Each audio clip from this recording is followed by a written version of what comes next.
Good evening. Welcome to your Thursday evening tour around your celestial neighborhood. I'm Irene Pease, your friendly neighborhood astronomer. Super excited that you could join me on this special day. Some people call it April Fool's Day, but as many of you know, April Fool's Day actually has its origins in Maundy Thursday, aka Mandate Thursday. The origins really when Satan through Judas thought he was being like super sneaky and getting Judas to betray Jesus, but really JC saw through the whole thing, so planned it basically. So who's the fool? Anywho, for more on that, tune into a church this Sunday. A lot of them are online these days.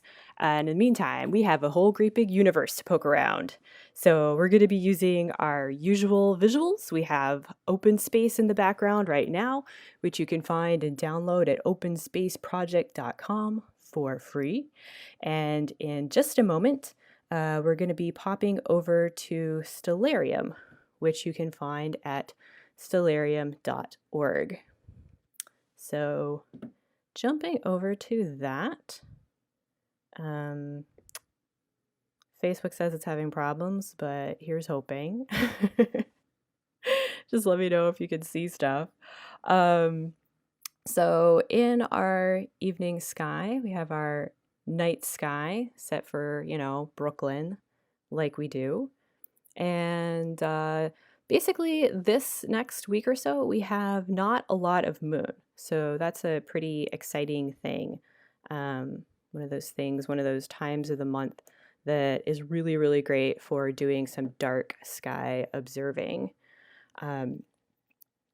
So starting off, next week I actually want to talk about the spring sky. I was tempted to do it tonight because we're already like a couple weeks into spring, but haven't actually talked about spring sky yet. So I'm going to say that for next week. We'll do the Tricksy universe this week.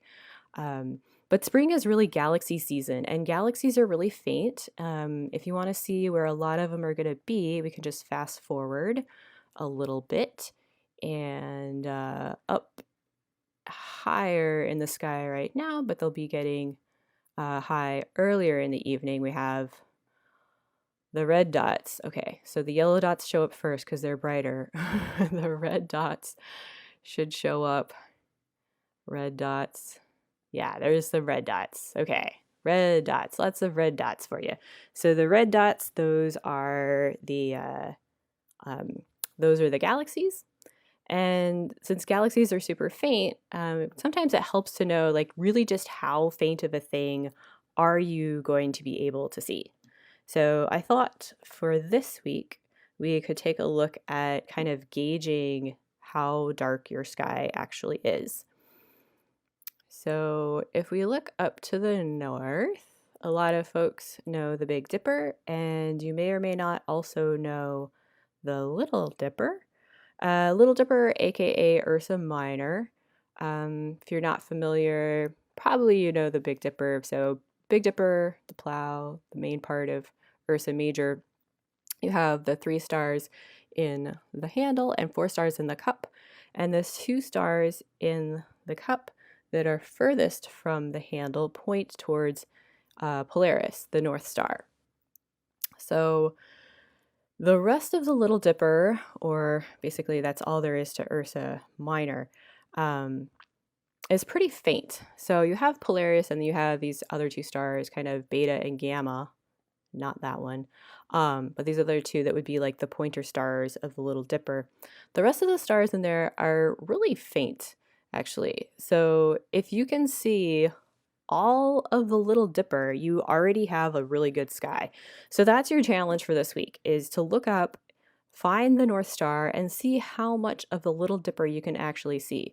So if we ask Stellarium to kind of model this for us, Stellarium has all kinds of options. So we can actually have the light pollution setting here, and we can say, all right, if we have really bad light pollution, like if I actually ask it for the light pollution for Brooklyn, it's like, oh yeah, the worst. Like I'm straining myself here. So I can actually see part of the Little Dipper from Brooklyn if I'm in one of the parks or something. But yeah, let's take away our cheat sheet. And yeah, we don't really see anything there, right? Um, but if you're at a slightly lower portal class, so lower numbers or better, then you can start to see, I can turn this down, up, down, or not. Oh, because I said that. If you turn it down a little bit, then you can start to see around class 7, if you look closely, you should be able to see all of the Little Dipper. And then at other classes, then you can see other things as well. But really, if you can see all of the Little Dipper, this is the hardest star. This is the faintest one down here, Eta. If you can see all of those, you're doing great. But if you can only see some, then you know you don't have like a super dark sky. So go out, check out your darkest sky wherever you plan to be observing, trying to find faint fuzzy things from this summer, this spring, and see how much of the Little Dipper you can see.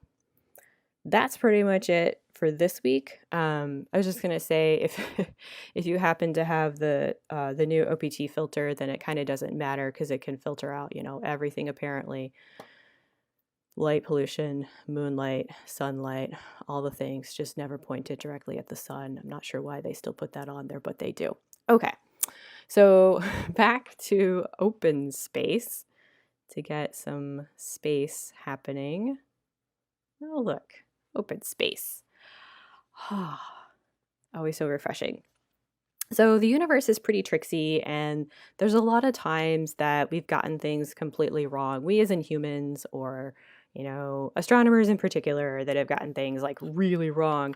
And so it was kind of a challenge to pick a few, because I didn't want to focus like all night on just one topic, because I could do that any week. So there's some topics that you might have in mind already. But but we're gonna take a mishmash. So I picked 3 things, 3 times that astronomers got it pretty wrong, and for various reasons. All right, so we'll talk about that. So the first thing I want to talk about is stellar populations. So we know we have a yield lovely sun. I can find it somewhere, lighting up the Earth. And I wanted to pick things that were relatively recent. So we're only going back 30 years or so. So this is like the last 15, 20 years that this came up, like the early turn of the century, like this century, 21st century. Yeah, that turn happened. So when we talk about the sun, we think of the sun as being kind of like an average, middle-sized, middle-aged star, but actually not so much. So there's a bit of what I'm going to call observation bias. Like we take our telescopes and we look out at the stars, and obviously the brightest things are the easiest to see.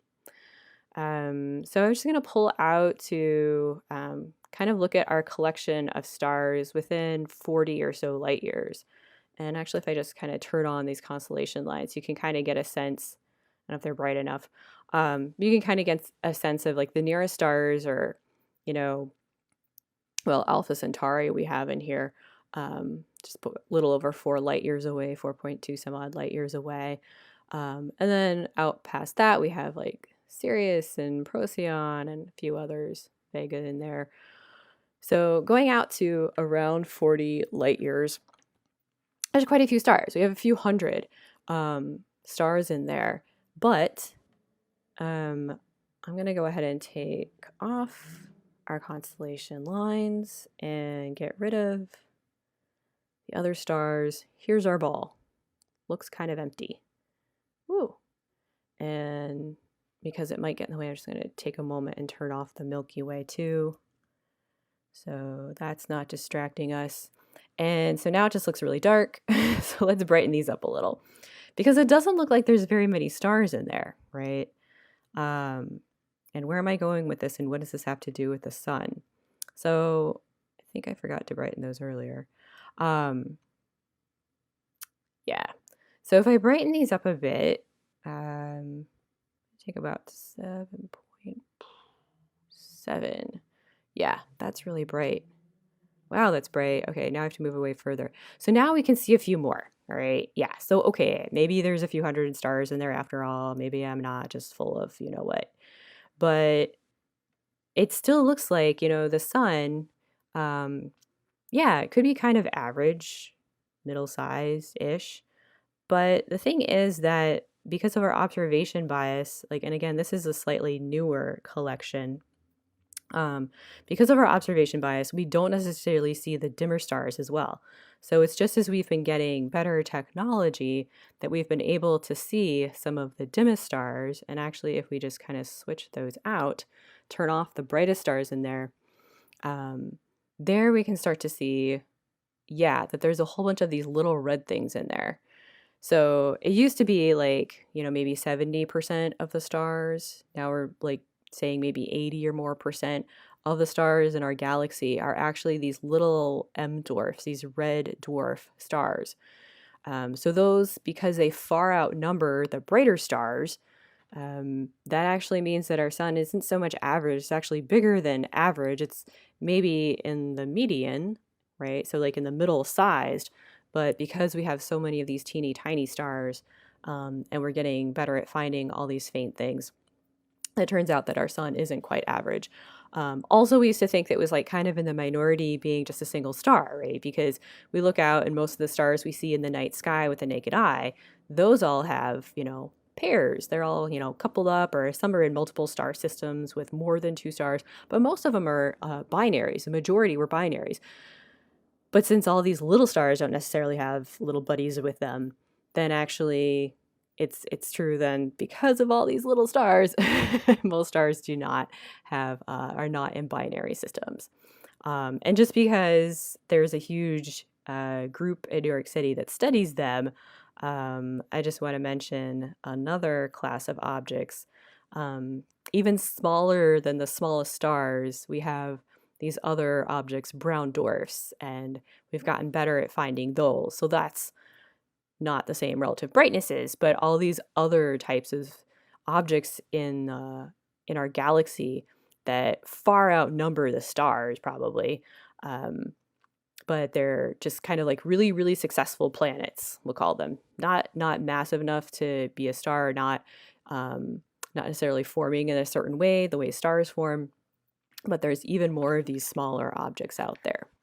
So that's just kind of like one thing that we got wrong, like as far as stellar populations, thinking, where the sun's place kind of was in all of this. But that was, again, just observation bias. So as we've gotten better at observing things, more technology, bigger telescopes, more computing power, we've been able to find a lot more other stars. It's kind of changed a little bit of our perspective of where our sun is in the grand scheme.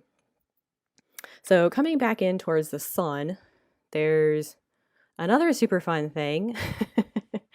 Speaking of stars and other systems, um, yeah, there was another interesting thing that happened. So one of the ways that we actually measure uh, distances to stars is, by parallax. And so a lot of people might be familiar with, as we're moving, well, basically everything in the universe is moving. It's all relative. But if we just kind of take a look at center on the sun here and maybe step through time a bit, see if I can go faster. Yeah. So if we kind of watch the Earth going around the sun, as we're looking out at these distant things, right, they're going to look a little bit different. Basically, at one point in the year versus another point in the year, we're going to be looking at basically looking in different directions to see things. So it's always important to kind of subtract this out, as well as a lot of other factors. You have timing, you have, all this stuff. I don't even know what's involved with reducing data that you get, like raw data that you get from observing with large telescopes, because I've never had to do it. I'm not really terribly interested in having to do it. That's why I don't do research. But you get the idea, right? So we're going around the sun, so everything's in motion. The sun is also moving relative to the other stars, but that's kind of slow. So you usually don't have to take into account, but for close things, you might have to take into account. So it's really complicated. All right. So all that to say that way back in the 90s, they thought they found a planet around another star. And it's probably not the one that you're thinking of. So a lot of folks are familiar with maybe Peg 51, 51 Peg. Yeah, that's not it. So there's this other class of objects that people have been looking at in a bit more detail since they were discovered in the last century. These are the pulsars. So pulsars don't actually look like big red squares in the sky. This is just a data set seeing where a lot of them are. And a lot of them are, in the plane of the Milky Way. So you can see it's a little bit thicker there. Sorry, I turned off the Milky Way earlier. But yeah, there's a lot of them, all right? And people have been watching these, and they're pretty neat. They're basically cores of old dead stars, very, very dense stars, and they're called pulsars because as they spin, they have these really strong magnetic fields, and they give off jets of radiation from their magnetic poles, which are not aligned with their rotational axes. So they kind of spin and flash these jets of radiation towards us, and so we get like this flashing, this pulsing, like a lighthouse, like a big galactic lighthouse. And they're pretty reliable. Like they spin around at very, very regular intervals. So one of these, people have been looking at these things anyway. And so there was actually a pulsar, big fancy name. Wait, which one is it?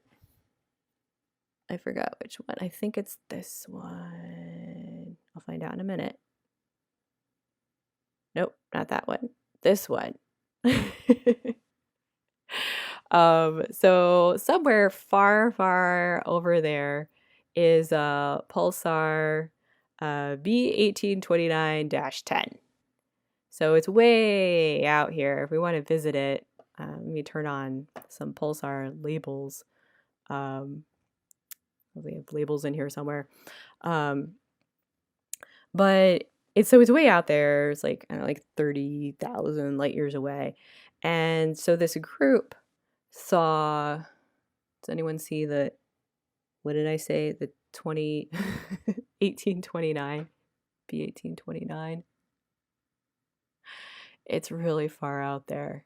Oh yeah, here we are, B1829-10. Boom, this box, which is through that box. Whew, okay, found it. So this pulsar here, this big red square in space, really far away from the Earth. We can turn on the constellation lines as a marker so we can look at and see how far away it is from Earth. So they had noticed that as this thing was, pulsing at very regular intervals, look, there's Earth way back in the center of all the constellation lines. But as it was pulsing, it also seemed to like wobble a little bit at regular 6-month intervals. You can see where this is going, right? So it turns out, unfortunately, that when they took a second look at their data, or maybe someone else took a second look at their data and a third look and a fourth look, this was in 1991, they realized that those 6-month intervals actually corresponded to the Earth's orbit around the sun. So they had very carefully measured the Earth's orbit around the sun and not actually detected a planet around B1829-10. Bummer. So close. But another group, there were a couple groups working on, pretty similar things at this point. And there was another group that did find it, did find 2 planets actually, and they were later confirmed. So there was follow-up and confirmation. And those were over in the constellation Virgo. So we take a look-see over there. Yeah, so this big one here, the B1259+12. So that one actually has 2 planets going around it. So same thing, kind of noticed it wobbling. And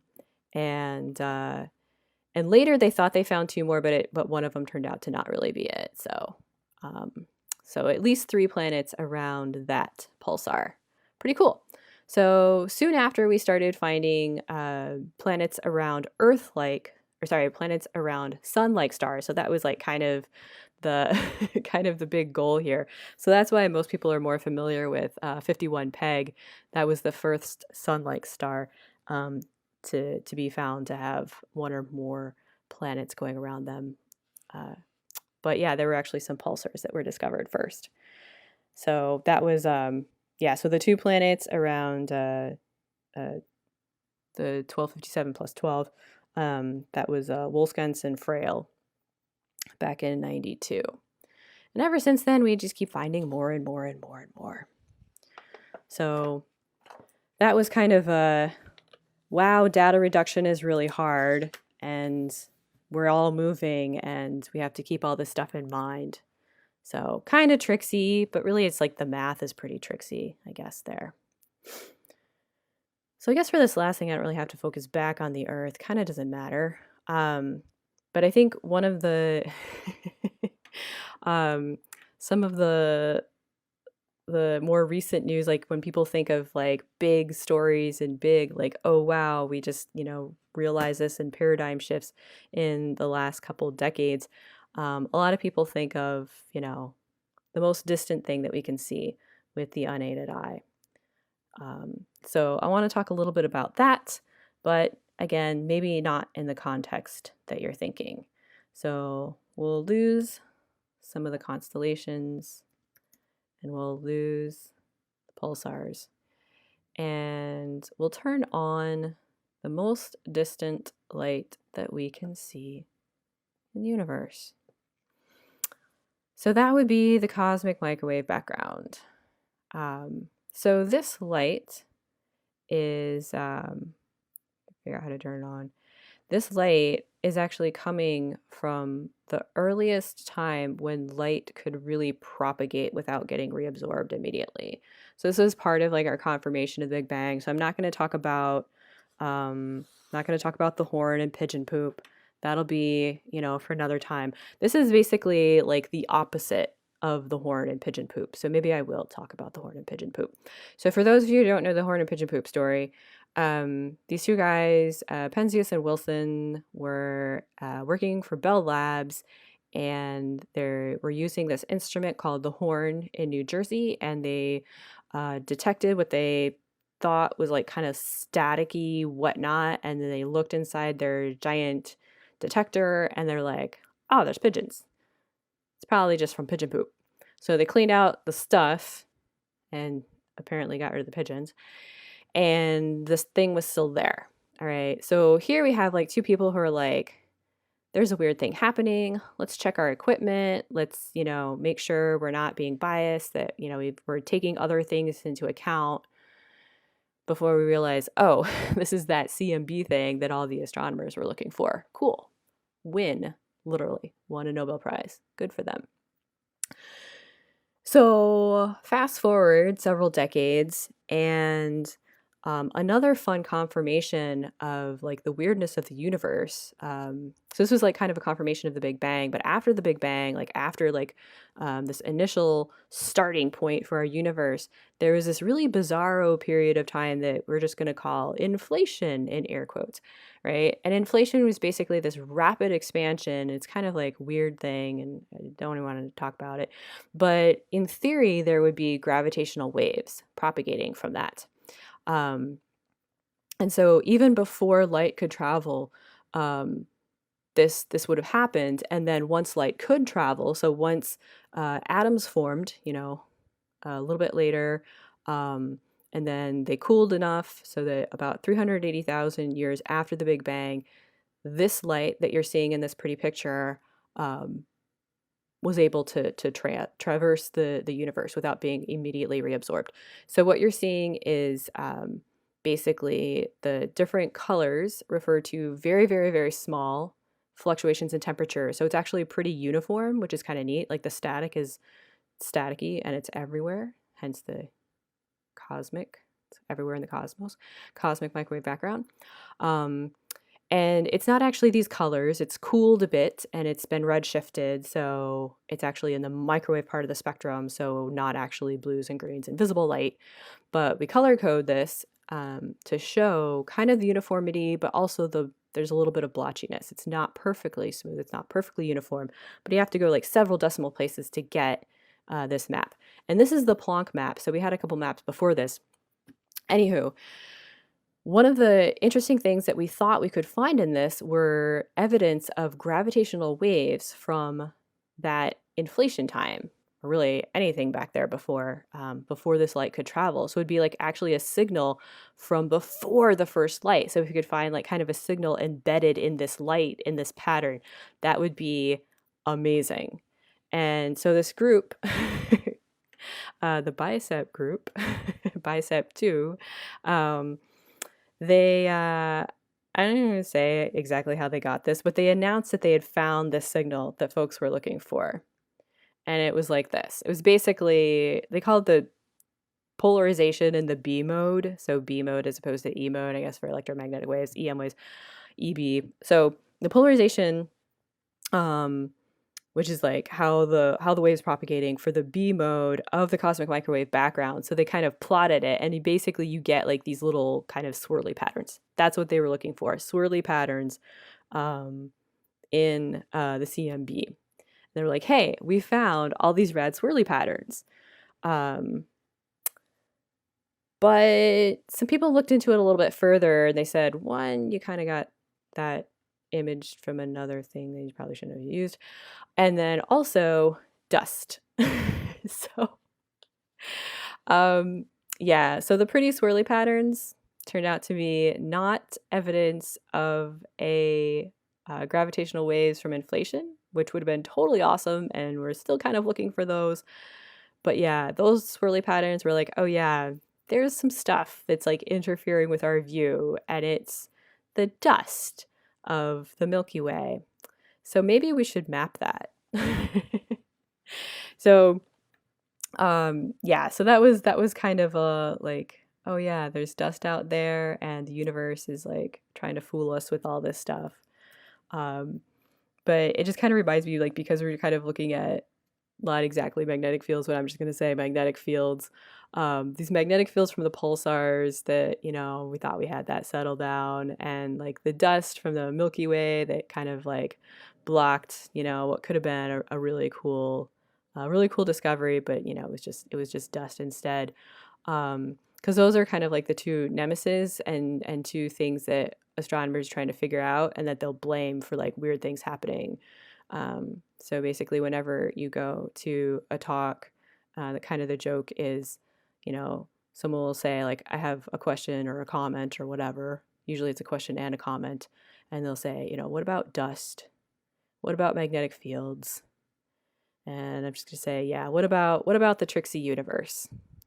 So that's just our little tour for not so April Fools, just the universe being interesting and quirky and whatever. But next week, we'll get into the spring sky because, hey, it's spring and we should probably do that. So thanks so much for joining me, tuning in for just a little tour around our celestial neighborhood on this lovely Thursday evening. Again, I'm Irene Pease, your friendly neighborhood astronomer. We've been viewing Stellarium. We saw that earlier. To check out the Little Dipper and Stellarium, you can find it at stellarium.org. And we also, of course, use the open space, having lots of fun with the open space things. You can download that for free at openspaceproject.com. Thanks again, everyone. Have a good evening. Be safe out there. Don't forget to wear a mask.